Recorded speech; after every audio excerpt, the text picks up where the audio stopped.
Well, welcome everyone. Thank you so much for joining. Welcome. Good morning, good afternoon, good evening, depending on where you're joining us from. Drop us in the comments where you're calling us from today. It's always nice to see people from all over the world. And Ravi, thank you so much for joining me today. Thank you so much for having me. I'm excited for the conversation. Absolutely. So I'll just do just a quick introduction here about LinkedIn product power play. So I started this series called LinkedIn Power Play, essentially to host industry leaders and really get into uncovering some of those key career inflection points that have shaped their careers and talk through these in some real candid, real conversations. So let's get started. I'll introduce myself very briefly. I'm Bhaski Mukherjee. I'm founder of PMDojo, and our mission is to help women and minorities get those real world skills and experience that is needed in this market so that they can get hired, they can get promoted, and rise up to product leadership roles. And so with that, let's get started. If you have questions, drop them in the comments below. We do have a small Q&A round, and I'm hoping that everybody is able to hear me and see me. I'm a little bit today off in terms of, I think, my game because I do have a sick child in the background who has been throwing up since morning. So if you do see me a little bit off, I apologize to everyone. So let's get started. Ravi, I am so excited. I've been trying to been planning this conversation for so many months. I'm an ardent fan of your work. I don't think I need to tell you that, like so many people. But I don't think I ever shared the story of how I started following your work. No, I'm looking forward to hearing about it. So it was, I think, way back 2013 or 2014, like years ago. I was actually leading a co-design workshop at Atlassian with our customers for something very new. And there were lots of hypotheses that we really didn't have a lot of insights. And back then, I think a lot of customer research and experimentation was done in these big bang approaches. And I was trying to find some quick, scrappy, dirty ways so that I can get some insights into where is even our starting point. And social media looked very different back then. Yep. And I came across one of your famous tweets. If you remember, back in the day, you were probably at TripAdvisor, and you had this very small tweet, which I think you were trying to get some insights from TripAdvisor users. And I don't recall. Yeah, tell me. Tell you.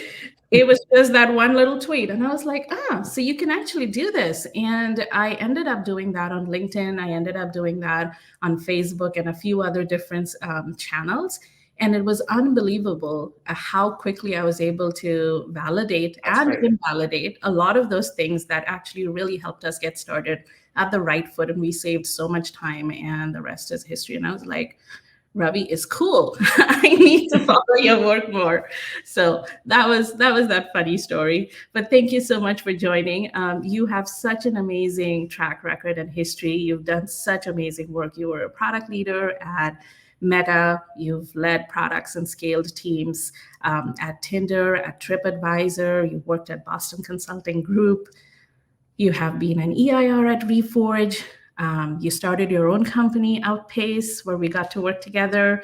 You do angel investing. Anything else that I missed? No, it's been pretty busy. I do some investing and advising as well. So yeah, it's been a really exciting career. I've absolutely loved building products that people use and get value from. So let's get started. I want us to be talking about how you've done all of this, anti-patterns, lessons learned, and so much more. Tanish, our 9-year-old, actually wanted to hear on this conversation because he loves hearing about you because we talk about you a lot at home. Oh, wow. He is lying down today, so I'm going to make sure that he can watch the playback later. I don't know how much he's going to understand, but he does want to be a PM too one day. That's awesome. My daughter, she no longer wants to be a PM. That was a couple of years ago, but she used to attend my Reforge classes and take these beautiful, beautiful notes. And so it's always really nice when little ones are interested in what we're doing. Yes, that is awesome. So Ravi, walk us through how you got into product, because I think there is a funny story there. I remember you telling me about that. Yeah, it was kind of a funny mistake. So I've been really interested and excited about technology ever since I was 9 years old. My dad brought home a computer, not to date myself, but this was in the mid 80s. He brought home an Apple IIc. It was one of these, it's worth Googling just to see. It looks so funny. In retrospect, it was actually a small computer, almost like an in-between of a desktop and a laptop, and had a little tiny monochrome screen, the purely green screen that was one color and it was green. And I immediately just fell in love with it. My mom at the time was taking a programming course and had her printed out textbook next to the computer. And I dove into that and I started to learn to code. And I spent a lot of my childhood building games.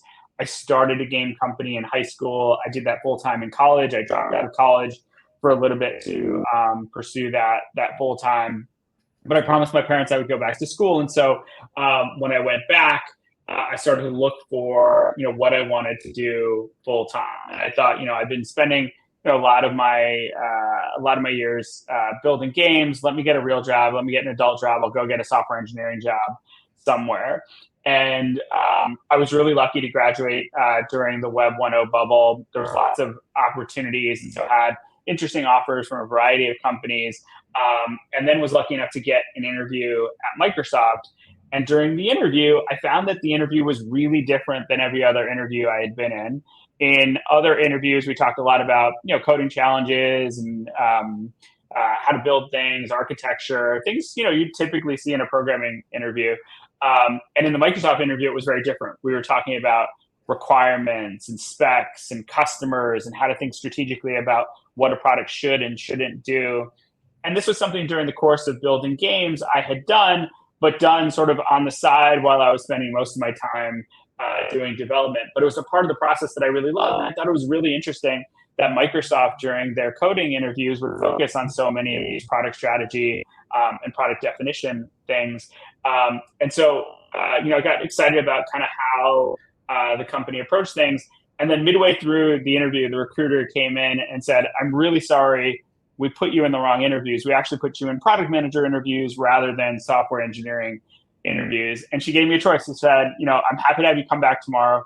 You can interview for a software engineering position, or you can continue with the product interviews if that's something that you're interested in." And I already had a couple of offers for software engineering roles, and I was like, "What the heck? Let me just go through the rest of the product process. This is really interesting." I ended up getting an offer from Microsoft and accepting that offer. So I got into product accidentally. I thought for sure I would become a software engineer, and I've been a product manager and a product leader ever since. So it's been one of these fortunate accidents that kind of shaped my career and shaped my life. That is so it's really amazing. And I think as you were talking through, like, first, sometimes sometimes when there is a mistake, I think there is a lot of power in just continuing with that and seeing where that leads. Not everything is predetermined, probably. I think that is something that I got out of this. And then the second thing was that as you were talking about, your first computer, like, I remember back in the day, it used to be these huge ones. I think I got my first computer probably at the age of maybe 10 or 12. And I promised my parents that I'm going to cancel my 2 years trips in school, like the school year-end trips, camping trips, if they were able to sponsor that computer. And it would occupy more than half of my room because of that big CPU and everything. They were so different. Absolutely. Yeah. And it was a big commitment. It was a big expense back then too. Not everyone had a computer. Yes. And so, it was important to make the most of it. Absolutely. So Ravi, looking back, from those Microsoft days all the way up till now, if you were to look back, what would be that that inflection point that shaped who you've become, maybe changed how you were thinking about your career, or maybe what did you learn about it? The really big inflection point for me was my years at TripAdvisor. And so I spent the early part of my career focused on consumer product, working with smaller teams, at Microsoft, a lot of the work was around, not building software as a service, but building packaged product, and then some more services oriented products. But I knew that I wanted to learn how like web native products were built, and how to do that at scale. And so when I went to TripAdvisor, I was really excited about it because of just the track record of success the company had had. I started in 2013. The company had just been rolled out from Expedia. And so as a newly independent public company, could start to do things strategically that didn't make sense when TripAdvisor was part of Expedia, but would make sense for TripAdvisor independently. One of those things was, at the time, if you wanted to get the price of a hotel on TripAdvisor, you had to leave the site to do that. You had to go to Expedia or go to Booking.com or go to another site. And so TripAdvisor was serving this very narrow purpose of helping people read reviews, pick a hotel. But once they moved further down the funnel and they wanted to learn more about that hotel and price shop, they would go to an online travel agent, which made total sense when TripAdvisor was part of Expedia, because Expedia wanted to have TripAdvisor be part of the process of moving on to Expedia and booking with them. But it didn't make as much sense when TripAdvisor was independent. And so one of the key things that TripAdvisor did in order to move from really transactional to move from being like a review-oriented platform to much more of a transactional marketplace was to allow people to price shop and book directly on TripAdvisor. And I remember shortly after I got to TripAdvisor, we got into a big room. There were 20 or so people there. The CEO was there, and he said, we're going to be making a fundamental change in our business model, and this is really important. It's incredibly important that we move quickly on it. At the time, the company was doing about $700 million a year in revenue, and so there was a big risk to moving to a completely different business model. And he said, I'm going to be playing, the CEO said, I'm going to be playing a part in this, but the person who's really going to be leading it is Ravi. And I want you to go to Ravi and, make sure that he understands all of the different needs that you have and is pulling things together. I didn't realize I was going to be the person that was leading those things. It was sort of a serendipitous, accidental opportunity. But in the process of doing that, working with the CEO, Steve, working with my boss, Adam, who's the head of product at TripAdvisor, as well as the team, it was such a growth moment for me. That year was a year where I learned a lot about businesses, conversion rate optimization, and how to ship product quickly, how to design product from lots of different angles, how to really understand what customers want. And so for me, it was one of the pivotal experiences where I had a lot of opportunity. I had the right support and mentorship. And I felt like I was able to grow into that opportunity and create a lot of value for me, and also create a lot of value for the company. And I think for most people, when they reflect on their career, there's one or two moments like that where just the stars align, and when that opportunity opens up, I knew it had for me. It was really important for me to commit to that and make sure that I was creating as much value for the company as possible. That is a really powerful story, Ravi. I want to hone in a little bit on that. You had mentioned that the CEO kind of called out on you and literally kind of announced that you would be leading that initiative. You didn't have that idea. Yeah. Looking back, what do you think would have led him to actually support you and champion you there? You obviously did a lot of things right that made him see you in that light, right? Can you identify any few things, and what advice would you have for anyone who might be thinking about growing their career and things that they can do to gain that level of visibility? I think for me in that case, one thing that I learned from him, and then the head of product at TripAdvisor, was actually giving people opportunity is something a lot of leaders don't do. And when you do that, more often than not, people will rise into that opportunity. And so when you become a manager, you have to give away some control. Like as an individual contributor, you have full control over the work that you do. As a manager, especially a new manager, there's a really tense period where you have to say, I no longer have full control over this work. I have to work through people and with people rather than completely independently. And there's one of two ways that people can go.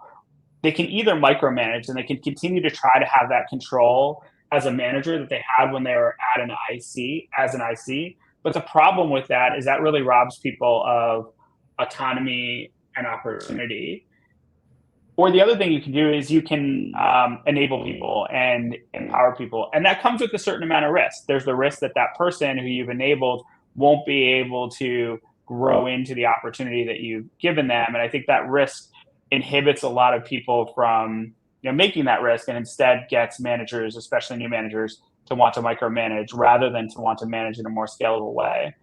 And so the thing I really took away from TripAdvisor in that particular situation was, yes, I got lucky to be in that situation, but it was also a function of working with really great people and really good scalable leaders who look at leadership as a way of enabling and empowering people versus look at leadership as a way of micromanaging. And I've said in the past, I don't think there's never a place for micromanagement. I think as a manager, there's times when you need to selectively micromanage if things are kind of going off track. But the goal should always be to get to a more scalable leadership model where you empower people, you give people autonomy, not just because that's good for the people on your team, but that's also really good for you as a leader. You can't micromanage everything. And as you get to be a leader with a larger and larger team, it becomes impossible to micromanage every detail. And the only way to grow your scope and responsibility is to understand how to empower and enable people. And so I don't think I fully answered your question. I think the really important question that you asked is, how do you put yourself into a position where you get those opportunities? And the way to do that is to have a track record of delivering success. Even small, sort of small milestones in terms of delivering success create confidence and create this virtuous cycle where, if you start to create early wins, especially in your first 90 days within a company, that confidence compounds, you get more opportunity, that gives you more ability to deliver success, and that creates this compounding loop. Conversely, if on the other hand, you find that you're not able to deliver results or you don't have the resources, that can often be a vicious cycle where instead your ability to get things done actually decreases rather than increases. I think ironically, the teams that are asking for resources are often the ones that are not getting the resources, and the teams that are performing really well with the resources that they have are the ones that get resources. And that typifies this thing where you can either be in a virtuous cycle or a vicious cycle, depending on whether you have a track record of delivering success or whether or not there's headwinds that are potentially getting in the way. Absolutely. I think, the 2 points that really stood out for me, one is, I always tell this when I'm coaching people as well, is that you're always the average of maybe 5 or 7 people that are surrounding you. And so it is so important to be amongst people, who are smart, who can, and good people, grounded people, from whom you can learn and kind of bounce those ideas off so that together you can grow. And there's countless data that supports this, right? Where if you suddenly start working with underperforming folks, your performance also starts decreasing and vice versa.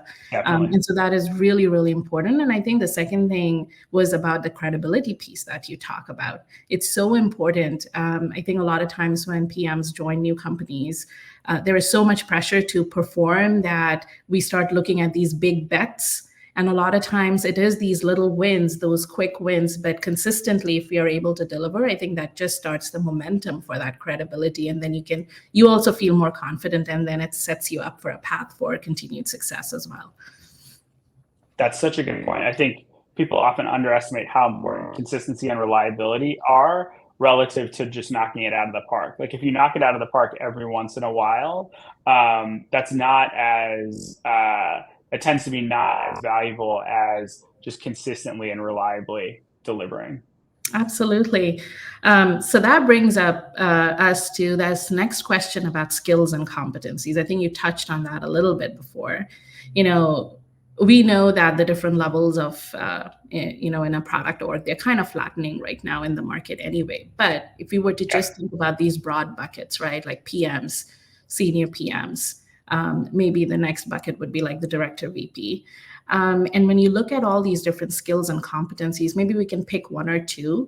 The same skill or competency, what I've seen is that they look very different at each of these different levels. So, what good communication means for, let's say, a senior PM is not usually what good communication looks like for, let's say, a director or VP, or what execution is good in one level is not.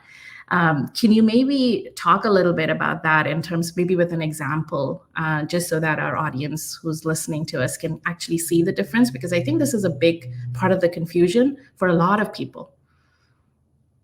Yeah, absolutely. So I have available on my site is a competency matrix, which I published with the goal of helping people sort of understand the skills and the competencies that they need to stand out as a product leader. We originally developed that when I was at TripAdvisor. We were bringing a lot of people into their first product management role, and we needed a way for them to really understand what are the skills that they need to excel at. And the competency matrix is organized into 4 different areas, each of which has 3 different competencies. So the 4 areas are product execution, which is the ability to define and deliver software products, or really any type of product. The second is customer insight, which is to understand and fulfill the needs of customers.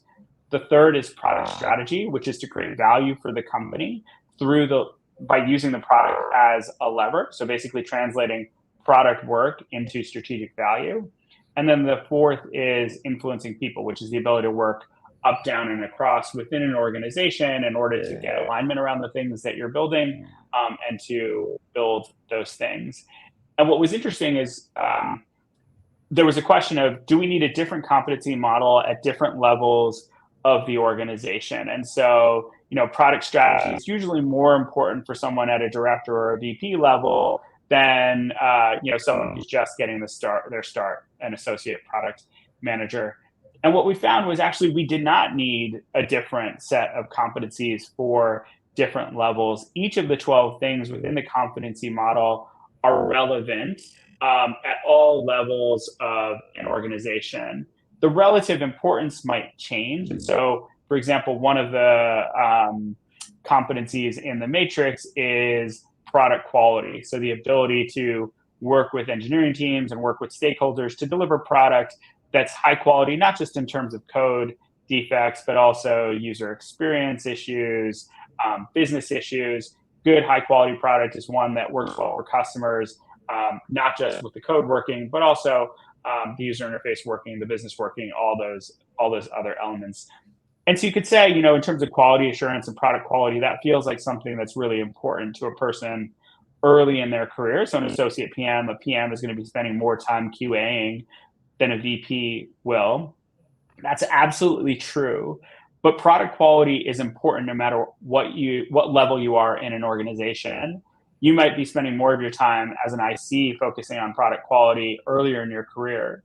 But if you're a VP or a CPO, and ultimately your team is not able to deliver a high quality product, that's going to actually undermine the ability to deliver strategic value.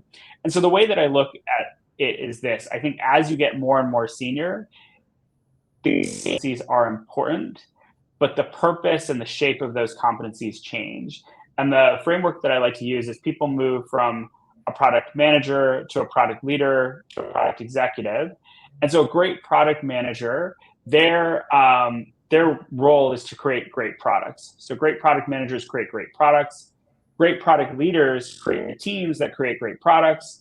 And great product executives create the systems that create the teams that create great products. And so the same competencies apply. It's just the ways in which we do things are different. An early career PM will be more focused on the individual contributor elements that are essential to each competency, whether it's product quality or product strategy, or fluency with data. And a product executive will be focused on building the systems that enable the teams to deliver high quality products, to understand customers, to work effectively with data, to lead across the organization. And so, the shape of things will change as you get more and more senior. And it tends to be that shape is about working with people, building teams, and ultimately building the systems and the processes that you need to be able to lead product at scale and deliver product at scale. It's bang on, Ravi. Thank you so much. I have 2 questions. Well, let's just start with that one question that I have. In your career, did you always know you wanted to get into the people management path and the people leadership path? Was there any moment where you were like, well, I don't know if this is what it is, let's just see? Can you maybe walk us through that? Yeah, throughout my career, I knew that I wanted to go down the leadership path. I used to believe, I no longer believe this, that ultimately the long-term growth of product is really a leadership path, because ultimately product managers grow the impact that they can have on the business and the product through scope. And at some point, in order to manage more scope, you need to work with teams and build teams and know how to do that. I actually think that has changed today. I think there's certain product roles that don't require scope; they require depth. And so it's possible to become a more and more senior product manager in certain areas by taking on more of a principal product manager type of role. And so I thought, before, product management was not a dual track type of role.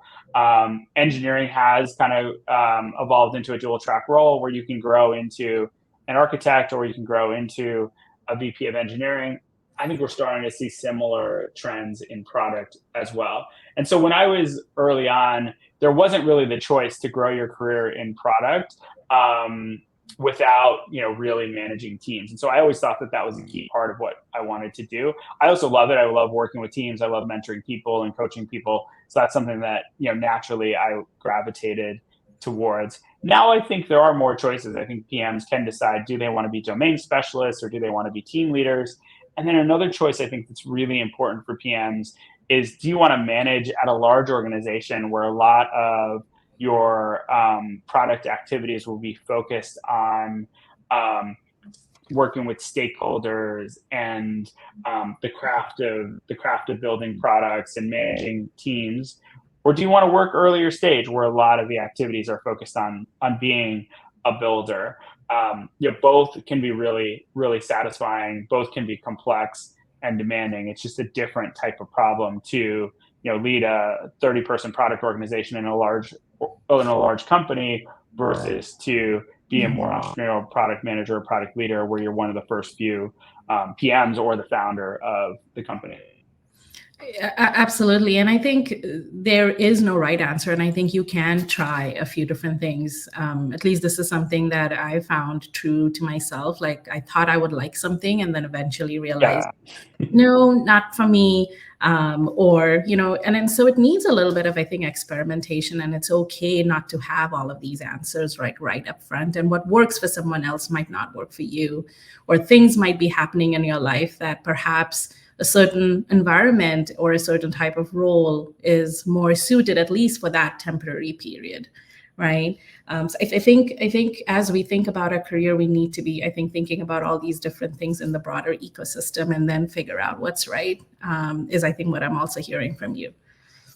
Definitely. I think that's one of the best things about being a product manager and a product leader is there's lots of optionality. There's lots of different places you can go with your career. And experimentation can be really rewarding because it can help you figure out, which of this career has become really vast in terms of the different opportunities. Which of those opportunities is the one that is going to be the most rewarding and fulfilling for you? Absolutely. So I'm going to kind of maybe switch to a little bit of a hot topic that I think a lot of people are thinking about. So as this field is evolving, there's lots of stuff happening. As well as some of these macro factors that are happening in the world around us. What are some of maybe the new type of roles that you think might be opening up within the product field? Or maybe what are some of the types of roles within product that might be withering as things are changing, not only in this field, but also just in general? I think so. One of the biggest and most interesting things about product is there is a lot of optionality, but that can also be overwhelming. Like, it's easy to get sort of overwhelmed by all the options and not know quite where to go. I think there's three questions to ask in terms of how product is evolving and where you want to play a role. The first one is in, what type of product work do you want to do? The second is what stage of company do you want to work at? And the third is, what types of products do you want to work on, or what domains do you want to work on? And so I'll give some examples. So the type of product work, Adam Fishman has a really good post on product specializations. And in that, he talks about 4 different types of product work. So there is classic feature work where you're working on adding functionality to products that already have product market fit. Then there's growth work where you are working on features that help a product realize its full potential in terms of the number of users that it's serving or monetization, so the value that that product is creating for users and for the company. The third is there's innovation work. And so we're either, as a new startup, you're trying to go from 0 to 1, you're trying to find product market fit, or where you're trying to expand product market fit. You have an existing product and you're trying to figure out, what is the next market that we can go after, or what's the next product that we should launch. And then the fourth type of product work is platform work, where you're focused on building the systems and the back office capabilities that a company needs to be able to run at scale. And there's really interesting product management opportunities around things like trust and safety and privacy and content moderation, and other things that are really important to being able to run the company. And so depending on what type of product work you like, you might gravitate towards innovation work or feature work or growth work or platform work. And so that, I think, is a first question that's really important for people to ask themselves. Secondly, stage is really important because working at a large company is very different than working earlier stage. Timelines are different, resources are different, the types of work that you can take on are different.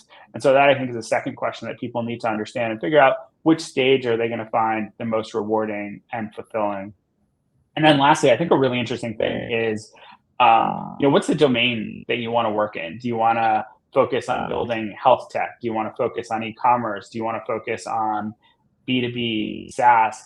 And now I think a really interesting thing is like, how should you think about AI? There's, sort of one view of AI, which is, AI is going to touch every single aspect of product work. It's going to touch growth work and feature work and platform work. But there are also really deep and interesting problems around AI, some of which might be more research focused or more AI ops focused. And so there's questions about, do you want to go deep into those areas? So those are a few questions I think could help a person understand. I think the controversial thing that is, happening in product right now is it's getting too big to be a full generalist. This happened with engineering years ago. We used to have everyone sort of a full stack engineer, and now there's just too many different technologies to be able to specialize or to be able to hold all of those at once. It's important to specialize in front end or back end or AI or other areas. I think the same thing is happening with product. And so the earlier you can figure out where you want to specialize, the more you can really commit to that and build depth around that. One other, I think, thing is, I think ultimately, up until now, product managers have benefited from being more technical in terms of working with engineering, but it hasn't been a necessity. I think the real unique value that PMs bring to the table is not technical understanding, but customer understanding. And in most tech companies, there's an ample amount of technology know-how, but there's very little customer know-how. I think that will continue to be true, with the caveat that for PMs that need to work in an increasingly AI-oriented world, they'll need to understand AI more than just at the user level. They'll need to understand what the building blocks are. And I think that there's going to be an increased emphasis on technical understanding of how those technologies work. That's a very, very thorough answer, Ravi. And, the other side, are there specific kind of roles within product that you think might be withering or dying off? Yeah, it's an interesting question. I know there's been a lot of conversation recently with some of Brian Chesky's comments and other folks about products, maybe product dying off altogether versus, just any specific aspects. I don't see it. I think one of the ways that you can look at this is what is the ratio of product managers to other people on the product development team. So just to simplify, what's the ratio of product managers to engineers?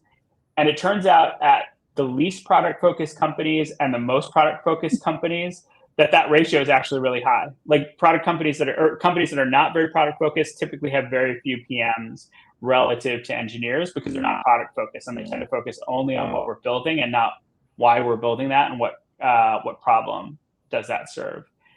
Paradoxically, the most customer-focused companies also need fewer PMs because everyone in the organization is sharing the responsibility of thinking about the product. And I think that's the position that Airbnb, Apple, Linear, other companies that have talked about this are in. And they can get away with fewer product managers because there's really critical things around customer insight, around fluency with data, around speccing, around user experience design that are happening across the company. I think most of us don't live in that world where we're either not very product focused or highly product focused. We live somewhere in between. And when you live somewhere in between, the things that product managers typically do are incredibly important. And so one of the ways to think about the 12 competencies that I published is you can think about that from the perspective of these are 12 competencies of product managers. You can also think about it as these are the 12 activities of product teams. And the 12 activities of product teams are product execution, understanding customers, product strategy, and working with people. Those activities are not fungible. Some of those activities might exist on a product manager, some might exist in other areas of the business, but those activities have to get done. Otherwise, you're not building good customer-focused products. And it's up to each company to sort of figure out, how much do they want to build a product management function around those activities versus how much do they want to diffuse those activities throughout the organization versus how much do they not care about product. And so they're not going to really focus on it. 100%. And, in all of this, I think something that I'm also thinking is companies have to innovate. There are new technologies coming. There are other problems that I think tech is also facing because we've always enjoyed this world of plenty for years. And now suddenly that plenty has gone away. And so, of course, that kind of it's like a forcing function. So companies will have to innovate, which means the business model, which means product offering, service offering. I mean, this just has to be done. And so product building or experience building will continue, regardless of what it's called or what the job title is. And so I think it's really going to depend, I think, to a lot of what you're saying is who does that, what part of it is done, and maybe how it's done is going to also evolve as AI gets integrated into, I think, how PMs can also get past the grunt work that has been, I think, keeping us behind, I think, from actually having that focused time and thinking big and dreaming big as well, right? Absolutely. And I think a really interesting thing is, like, if you think about a traditional company, like a consumer product goods company, product is an element of what they do, but there's also really important things in terms of their supply chain and distribution and marketing. And so the business is not the product. The product is part of the business. But as you get to more and more digital products, and as you get to a more and more online world, the product increasingly becomes a dominant part of the business. And companies, I think, are going to need to figure out how they understand that product, how they invest in that product, how they expand that product in order to be successful. Because the more product-oriented companies will do that better and take their customers because the product plays such an important part in creating value for the company. Absolutely. Absolutely. Now, this is Ravi, this is a question that I get asked a lot. And this is about product leadership and leadership that exists in other functions in the company. How are the two similar? Like, how does leadership in, let's say, marketing or sales or engineering or all these different functions, what is similar between that and product leadership? And I'm talking about like director, VP, CPO levels.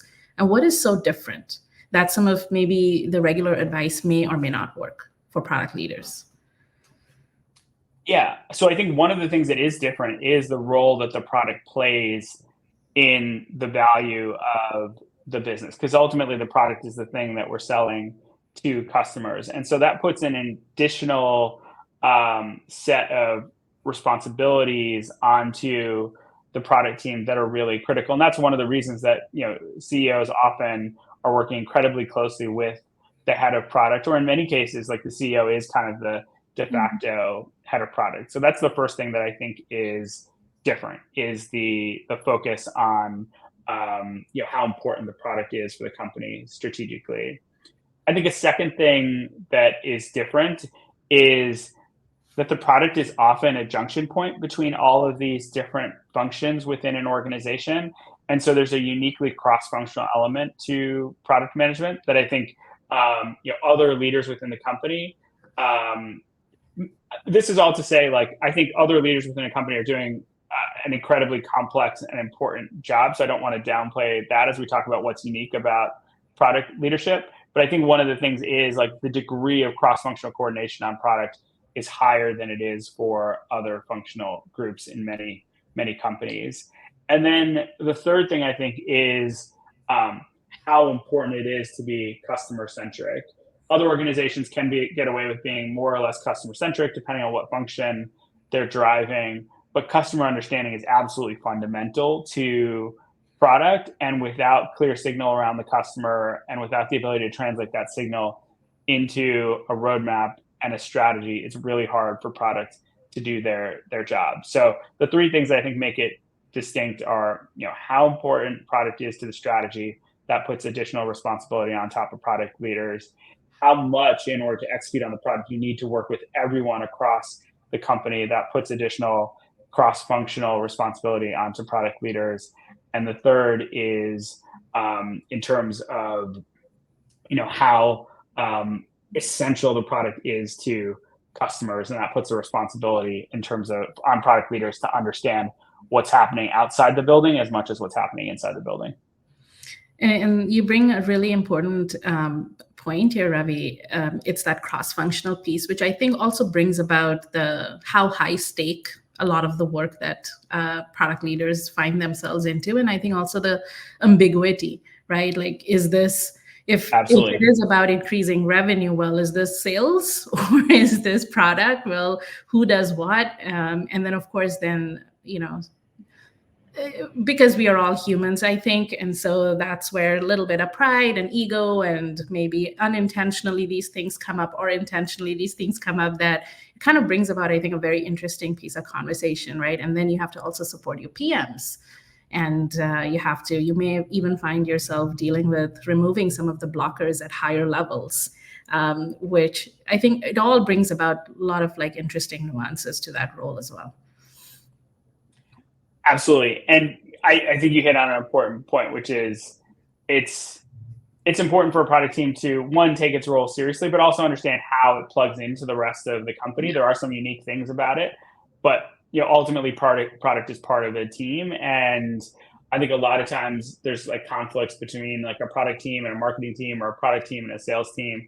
And in the past, I think sometimes PMs are a little bit too dismissive of the work that those other teams are doing because they don't fully understand it. But in reality, those teams, especially with marketing and sales, are actually closer to customers in a lot of cases than the product team is. And so have really important signal. They do a lot to drive value for the business in terms of customer acquisition, and so play, an equally important role. And so I think PMs and product leaders need to strike a balance between, making sure that we have the resources to take on, and the alignment to take on a really complex problem and create value for the company, but also understand that you're part of the system, not the system itself.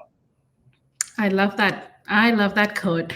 Can we talk a little bit about maybe some of the emotional burden that PMs and product leaders carry? Yep. Like, I'm just thinking about that as you were talking about all of this, and I was remembering some of my own experiences, and I hear this a lot. Like, why is it so emotionally draining a lot of the times? And maybe this is for all the roles, I don't know. But it just feels like there are lots of people who get out of product, like within the corporate world. I have done that. You have come out of it. You're still involved in product, but you've kind of come out of that typical corporate world. I see a lot of this happen with a whole bunch of other folks. Tell me a little bit about how have you seen that play out? Is this fair, not fair? Is this just us not maybe, or people not understanding what's going on? Yeah, I think there's a couple of things. This is interesting. I haven't thought a lot about this. I think there's a couple of things at play. I think one is PMs and product leaders are in an interesting interesting position of having accountability without having authority, right? So there's a lot of things that we're responsible for, but very little is under our direct control.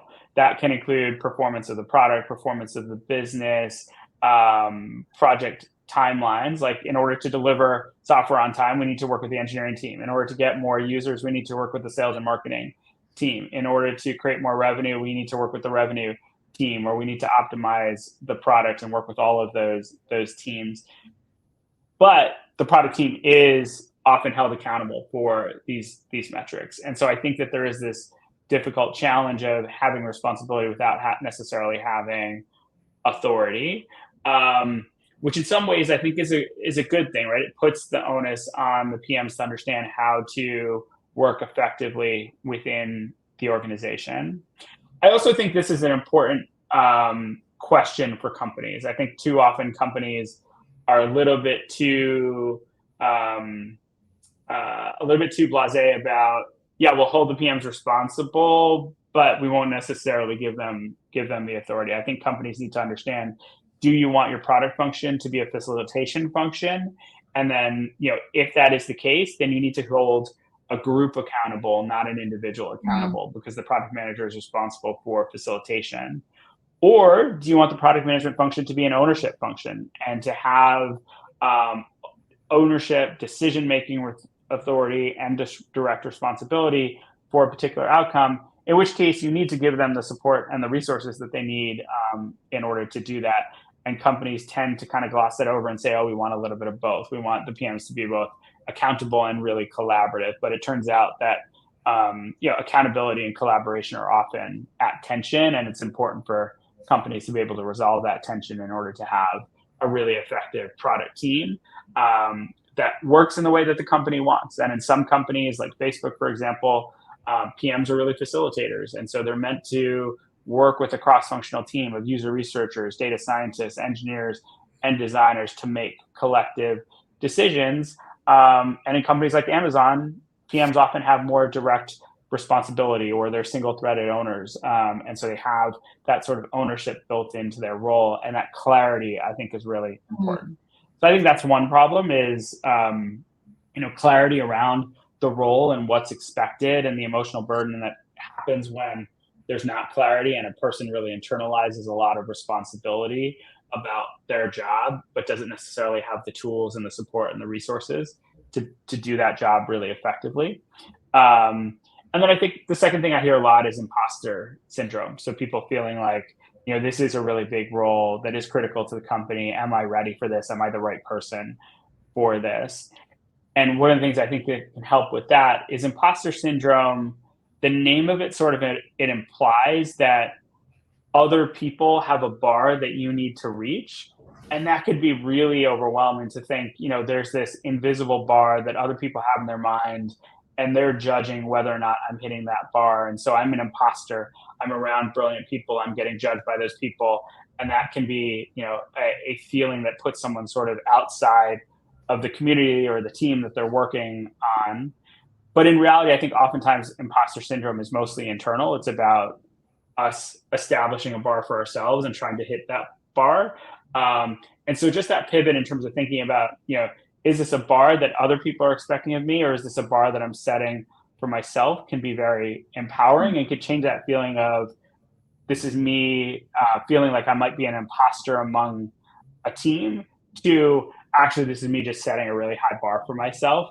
And it's important to understand that, to be both ambitious as well as to be both kind to myself about what is and isn't important. So I think those are two things that drive that kind of emotional toughness for PMs, the combination of having accountability where authority isn't always clear, and then also imposter syndrome, which is typically a matter of putting a really hard bar on ourselves rather than necessarily feeling like an imposter, necessarily having the team judging you. I love the imposter syndrome point that you brought up, Ravi, because I think a lot of times people think of this as that they need to kind of remove it, and it's something bad. And I remember one of my mentors had mentioned to me many years ago, and he basically said, use this as a proxy to remain humble and grounded, because if you cross the other line, then you're going to become the jerk that no one wants to work with. Yeah. So choose which side of the line do you want to be.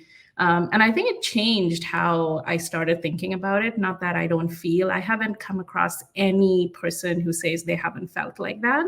But I think it's about what you do with it, right? Because it's such a natural feeling. Absolutely. And I think that's a really important way to unlock. Like it stems from a positive thing, which is having a high bar for yourself and wanting to do a good job for yourself and for your team and for the company. And so when you reframe it in that way, it can be empowering rather than overwhelming. Absolutely. So let's talk about Outpace. You started that. It was really amazing. I think there's this big gap in the market that you were looking to solve, and then you recently also decided to unwind it. How did you make that Yeah. decision? Because it's tough as a founder to decide to do that. And are you at peace with that decision? How did you come to this realization? Can you maybe talk a little bit about that?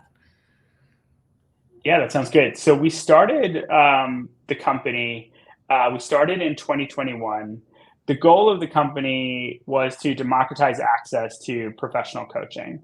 And the reason this was something I wanted to do and became really passionate about as a problem was through my work with Reforge, I got to talk to a lot of people that were in the middle of their career. And what I kept hearing over and over again is that there's a lot of really good resources out there to learn new things and build new skills. But especially when you're in that middle point of your career, you're rising as a manager, maybe a first-time manager or someone who's taking on a bigger team. It's less about knowledge and it's more about wisdom. Like a lot of the wisdom comes from conversations and having a sounding board. And the problem is that like almost all of the relationships in your professional life are somewhat pressurized. You can't be completely candid with your boss because you don't want them to think that you don't know where to go. You can't be completely candid with your direct reports because there's some things that decisions that you need to make on their behalf. Peers often can be really good sounding boards, but sometimes you won't feel like you can really lean on them, or it won't be appropriate.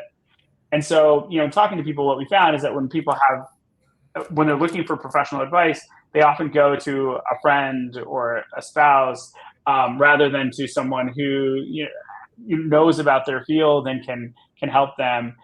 But the people who have had access to an executive coach or any type of professional coaching almost always find that that's valuable. Professional coaching has something like a 95% satisfaction rate. And so the problem in the industry was a market kind of supply-demand problem. There's a huge demand for this, but the supply of really great coaches is limited. And so we thought, there's a couple of different ways that we could try to increase the supply of coaches and make coaching more affordable. We started by building a product focused on, in some ways similar to BetterHelp or Talkspace or Future or Noom, some of these platforms that enable a person to engage directly with a provider. We started building the product to do that, to really enable much more productized live services that were available in a more structured and more affordable way. And then we found we were getting some nice growth there, but as AI technology was taking shape, the real thing that we ultimately wanted to do was get the price point down from thousands of dollars to hundreds of dollars, but actually tens of dollars would be the perfect thing to make coaching available to as many people as possible. And so we decided to create a completely AI-based professional coach. But when we made that pivot, we were low on funding, we were low on runway, and we needed to raise our next round during the middle of 2023 when it was very hard to do that. And so we weren't able to close that round for a number of reasons. I'm planning to write a postmortem post about it at some point. I self-funded for a little while, but I just looked at, between the headwinds of trying to raise for a learning and development company, as well as, some of the challenges in terms of, where we needed to go with the product, that it just didn't make sense to keep it going by bootstrapping it instead of raising funding. And so I became at peace with it. I think I started to think about it through the lens of, what's right for me, what's right for the other folks at the company. And I felt good when we finally made the decision and I was able to close the chapter on it. But I do think there's an unsolved problem there that's really valuable. And I feel like we were just at the wrong place in terms of solving for that. And I'm excited about where AI technology is going. I do think we're going to see in the future that people will have an AI coach in their product, which makes them more successful at work, which helps to deal with some of the emotional stuff that comes up with being in a really high performance role. And so I'm excited to see that take shape, even though we're not necessarily the ones building it. It's not the wrong place, Ravi. I think maybe it was wrong time, or not the best time. I think it was wrong time. Yeah, for sure. Yeah, it was amazing. I think I just love the mission behind Outpace, and I agree with you. I think there is a big space and an unsolved need here, where I think people need to bounce those ideas, and it is way different than picking your brain or some of those casual transactional conversations that happen through regular mentorship. I think sometimes you just need someone to be that guide and have that different perspective, and not emotionally invested into the organizational politics, who can see that Absolutely from the outside and kind of guide you. That's been helpful so much in my career. So I have one last question for you, Ravi. If you were to give one big advice or small advice to someone who is in this field as a product manager or a product leader, what would that be? Again, in the context of the current market dynamics, what would that one thing be? Yeah, I think within a role, so I'll offer two pieces of advice. If it's about being successful in your role, then I think the biggest piece of advice is to stay close to customers, because that is ultimately the ground truth. You will win or lose based on your ability to create value for them. As companies are growing, there's all sorts of pressure to focus on the internal measures of success: revenue, churn rates, growth rates, the next funding milestone. But all of those are trailing indicators for the leading indicator of whether you're creating value for customers. So I think the number one hack for a PM that's looking to get ahead in terms of understanding how to be more strategic, how to deliver value, is really to stay close to customers and think about how to translate that understanding into really strong progress for the product. For the people who are looking for their next role, I think my number one piece of advice is to build a personal online brand for yourself. That doesn't mean you have to start a newsletter or a blog, but for everyone who's looking to, for feedback on their resume or feedback on their LinkedIn, my first piece of advice is write 3 to 5 articles and post them on LinkedIn. Find topics that you are uniquely in a position to talk about. And there are always things that you are an expert on that very few people in the world understand really well. It can be a very niche thing, but get that writing out there, get that thinking out there. And then when people come and they see you, they're evaluating for you for a role, they're evaluating you for your expertise, not for your experience. The problem with the resume is that it shows off your experience. It doesn't show off your expertise. And writing and sharing that writing is a way to highlight your expertise. And that's really what people are hiring for. The experience is just kind of a proxy for that. So 2 pieces of advice, depending on whether or not you're looking to be more successful in your current role or you're looking for your next role. I love it, Ravi. Thank you for sharing that.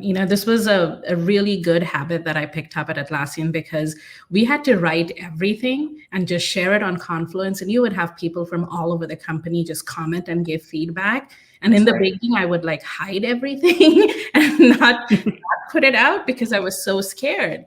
But over time, it was, I think, the best habit that I learned from there, because every piece of feedback, I think, made my thinking more clearer.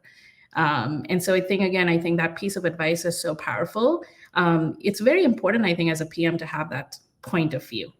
And that's really what it is, right? It's not about regurgitating something and copying something and just putting it out, but it's actually developing and learning how to develop that point of view that is unique to you. And that's where that expertise comes in. So love it.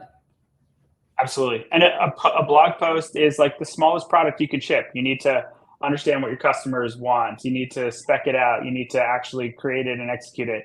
You need to market it and distribute it. You cannot look at the analytics and see how it's doing, figure out what you want to do next for your blog post.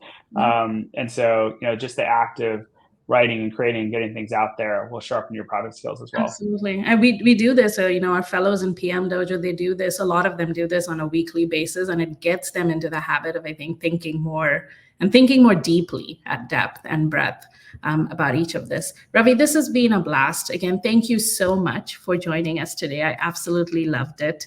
And I don't know if you're able to see a lot of the comments at the back, but people have been showing a lot of love to everything that you've been saying. So thank you so much. And folks, Amazing. thank you so much for joining. You guys have been amazing. Give us a follow. Let me know how the conversations went. I'll drop in some of the resources that Ravi was talking about in the comments as well. And have an amazing day. And I'm just grateful that I did have my little one throwing up in the background. So thank you for sticking around. I hope it feels better. That would have been bad. I was really nervous about that. Ravi, thank you so much. I really, really appreciate this. And have an amazing day, everyone. Bye-bye. Thank you so much. Thanks, everyone.